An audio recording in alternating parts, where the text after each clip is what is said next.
Welcome to Democracy Now!, democracynow.org, The War and Peace Report. I'm Amy Goodman. The Senate is set to vote today on its version of the economic stimulus package. The final price tag is said to be $838 billion. Senate backing would lead to talks with the House, which passed a larger bill last week. On Monday, President Obama continued to press for congressional approval. Speaking at his presidential news conference, Obama again warned of catastrophe absent the bill's passage. My administration inherited a deficit of over $1 trillion. But because we also inherited the most profound economic emergency since the Great Depression, doing little or nothing at all will result in even greater deficits, even greater job loss, even greater loss of income, and even greater loss of confidence. Those are deficits that could turn a crisis into a catastrophe, and I refuse to let that happen. As long as I hold this office, I will do whatever it takes to put this economy back on track and put this country back to work. Just 3 Republicans joined Democratic senators in moving to cut off debate for today's final vote. Earlier in the day, President Obama traveled to Indiana, where he spoke at a campaign-style town hall in Eckhart. The situation we face could not be more serious. We have inherited an economic crisis as deep and as dire as any since the Great Depression. Economists from across the spectrum have warned that if we don't act immediately, millions of more jobs will be lost. The national unemployment rates will approach double digits, not just here in Elkhart, all across the country. Bloomberg News estimates the economic stimulus package would raise the government tab in addressing the financial crisis to $9.7 trillion. In addition to the Wall Street bailout and the current stimulus plan, the U.S. government's believed to have lent or spent more than $8 trillion through the Federal Reserve, Treasury Department, and Federal Deposit Insurance Corporation. The $9.7 trillion figure would nearly be enough to pay off every mortgage in the country. The Obama administration is set to announce further bailout measures later today. These include a program for a public-private partnership in refinancing purchases of toxic bank securities, as well as freeing up more money for the auto and banking industry. The Washington Post reports the costs of the new provisions could top $1.5 trillion. We'll have more on the economy after headlines with economist James Galbraith. Back at the White House, President Obama took several other questions on domestic and foreign policy at his inaugural news conference. Obama was asked about Senator Patrick Leahy's proposal for a Truth and Reconciliation Commission to investigate Bush administration crimes. My view is also that nobody's above the law, and if there are clear instances of wrongdoing, that people should be prosecuted just like any ordinary citizen. But that, generally speaking, I'm more interested in looking forward than I am in looking backwards. He was answering a question for the first time at a presidential news conference put to him by a blogger. It was from the Huffington Post. The veteran correspondent Helen Thomas was also able to ask her first question of Obama's presidency. In a clear reference to Israel, Thomas pressed Obama on nuclear weapons in the Middle East. Obama tried to ignore that part of her question. All right, Helen, this is my inaugural moment here. I'm really excited. Mr. President, do you think that Pakistan and are maintaining the safe havens in Afghanistan for these so-called terrorists? And also, do you know of any country in the Middle East that has nuclear weapons? Well,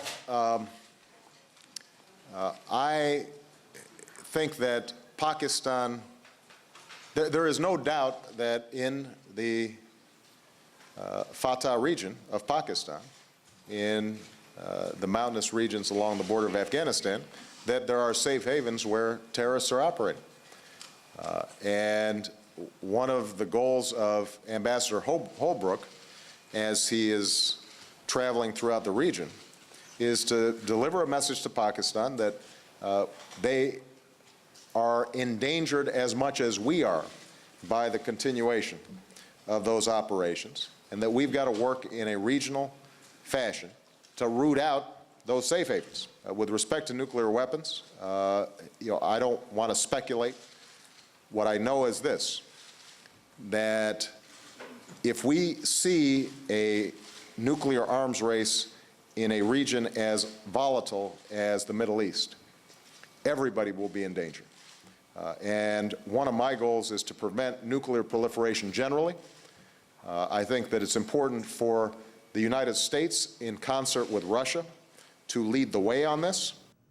Helen Thomas's question, well, she is the most senior member of the White House press corps. She has now questioned 10 presidents. She began with JFK. We'll have more from President Obama's news conference later in the broadcast. The Obama administration's decided to continue a Bush administration policy of invoking state secrets to dismiss a lawsuit accusing a Boeing subsidiary of helping the CIA secretly transport prisoners to torture chambers overseas. On Monday, a San Francisco appeals court heard arguments on the American Civil Liberties Union's attempt to reinstate the case against Jeppesen International Trip Planning on behalf of 5 former prisoners. The lawsuit accused Jeppesen of arranging at least 70 flights since 2001 as part of the CIA's Extraordinary Rendition Program. The Bush administration successfully won the case's dismissal on the grounds it would risk exposing state secrets. On Monday, Obama administration lawyers told judges the government's stance is unchanged. ACLU Executive Director Anthony Romero said, quote, "The Justice Department stood up in court today and said it would continue the Bush policy of invoking state secrets to hide the reprehensible history of torture, rendition, and the most grievous human rights violations committed by the American government. This is not change. This is definitely more of the same," Romero said. In Iraq, 4 U.S. troops and an interpreter have been killed in a suicide bombing in Mosul. It was the deadliest attack on U.S. troops in Iraq since May. In Afghanistan, a new poll shows growing opposition to the U.S. occupation. According to ABC News, a quarter of Afghans now support attacks on U.S. troops, double the number from 2 years ago. 32% said U.S. troops are performing well, down from 68% in 2005. 1 in 5 Afghans said U.S.-led forces have killed civilians in their area in the past year. In Israel, a tight leadership race is being decided today in national elections. Polls show a close match between Kadima, headed by Foreign Minister Tzipi Livni, and the front-running Likud, led by former Prime Minister Benjamin Netanyahu. Livni could emerge victorious if she gains enough votes to form a coalition with Labor, headed by the Defense Minister Ehud Barak. All 3 candidates support attacking and blockading Gaza and the continued takeover of Palestinian land in the occupied West Bank. In Gaza, Hamas spokesperson Ayman Taha dismissed the outcome of the elections. We see them all as war criminals, and we do not tie our policies to the Israeli elections. We draw our policies in accordance with our national interests. Therefore, the Israeli elections does not concern us at all. They were all involved in shedding our blood. Meanwhile, in Egypt, a German student and peace activist has been arrested after taking part in a protest in solidarity with Palestinians in Gaza. Friends and relatives say they haven't heard from Philip Rizik since Egyptian security forces nabbed him on Friday night. He had just completed a 6-mile walk in protest of Egypt's closure of its border with Gaza. Egyptian forces also reportedly tried to arrest Rizik's parents, but were deterred by German embassy officials.